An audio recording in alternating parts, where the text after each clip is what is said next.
निशिकांत दुबे ने उठाई गंगा जल संधि रद्द करने की मांग। बांग्लादेश के आतंकी संपर्क पर जताई गहरी चिंता। सिंधु जल संधि स्थगन के फैसले की भी की थी तारीफ। केंद्र सरकार ने पाकिस्तान के खिलाफ उठाए बड़े कदम। 2026 में खत्म हो रही गंगा जल बंटवारा संधि।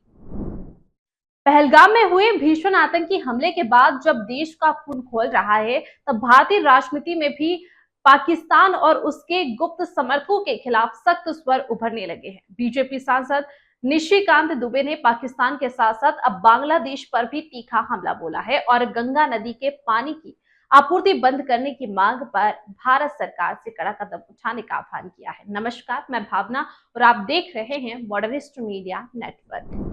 पहलगाम के दर्दनाक आतंकी हमले के बाद पूरे देश में पाकिस्तान के खिलाफ आक्रोश है, लेकिन अब बांग्लादेश भी इस गुस्से की जद में आ गया है। बीजेपी के फायर ब्रांड सांसद निशिकांत दुबे ने एक बड़ा बयान देते हुए बांग्लादेश पर सीधा निशाना साधा है। उन्होंने सोशल मीडिया प्लेटफॉर्म एक्स पर लिखा कि बांग्लादेश भी बड़ा झटपट कर रहा है, उसको भी गंगा नदी का पानी बंद करने का समय आ गया है। पानी पीकर जिएगा हमसे, गाएगा पाकिस्तान से। निशिकांत दुबे ने इस टिप्पणी के साथ एक अंग्रेजी मीडिया रिपोर्ट का स्क्रीनशॉट भी साझा किया, जिसमें दावा किया गया कि बांग्लादेश की अंतरिम सरकार की कानूनी सलाहकार डॉक्टर आसिफ नजरुल ने पहलगाम हमले के ठीक एक दिन बाद ढाका में लश्कर-ए-तैयबा के सीनियर ऑपरेटिव एचआर से मुलाकात की थी। यह खुलासा भारत के खिलाफ बांग्लादेशी गतिविधियों पर गंभीर सवाल खड़ी करता है। निशिकांत दुबे ने इससे पहले भी पाकिस्तान के खिलाफ मोदी सरकार द्वारा उठाए गए सिंधु जल संधि स्थगन के फैसले की जमकर तारीफ की थी।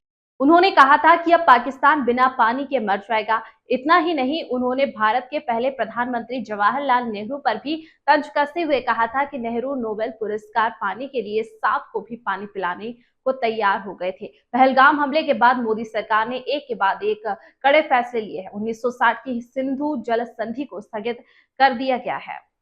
अटारी बॉर्डर चेक पोस्ट को बंद कर दिया गया है। पाकिस्तान के नागरिकों के सभी वीजा तत्काल रद्द कर दिए गए हैं। पाकिस्तान से कहा गया कि वह नई दिल्ली से अपने डिफेंस एडवाइजर्स वापस बुलाए। मोदी सरकार का संदेश साफ है कि आतंक के समर्थन की कोई कीमत चुकाने को तैयार नहीं है।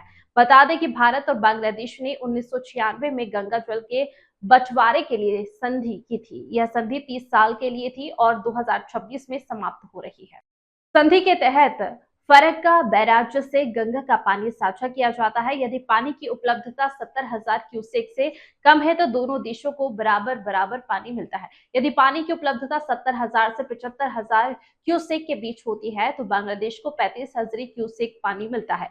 फरक्का बैराज भारत के पश्चिम बंगाल राज्य में स्थित है और बांग्लादेश की सीमा से महज 10 किलोमीटर दूर है। अब सवाल उठता है कि जब बांग्लादेश आतंकियों से साठगांठ कर रहा है तो क्या उसे भारत के गंगा जल का हक मिलना चाहिए? तमाम ताजा अपडेट के लिए बने रहिए मॉडर्निस्ट मीडिया नेटवर्क के साथ। नमस्कार।